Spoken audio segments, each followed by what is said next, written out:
হাজার বছর ধরে আমি পথ হাঁটিতেছি পৃথিবীর পথে।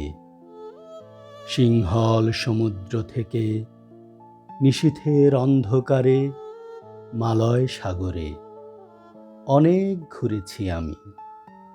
বিম্বিসার অশোকের ধূসর জগতে সেখানে ছিলাম আমি।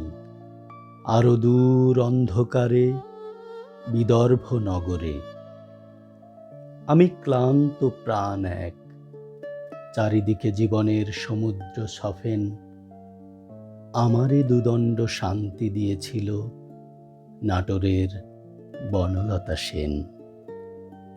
চুল তার কবেকার অন্ধকার বিদিশার নিশা, মুখ তার শ্রাবস্তির কারুকার্য।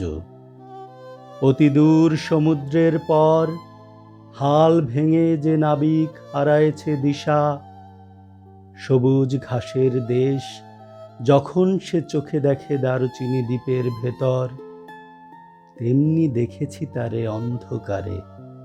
বলেছে সে, এতদিন কোথায় ছিলেন? পাখির নীরের মতো চোখ তুলে নাটোরের বনলতা সেন। সমস্ত দিনের শেষে শিশিরের শব্দের মতন সন্ধ্যা আসে। ডানার রৌদ্রের গন্ধ মুছে ফেলে চিল। পৃথিবীর সব রং নিভে গেলে পাণ্ডুলিপি করে আয়োজন। তখন গল্পের তরে জোনাকির রঙে ঝিলমিল।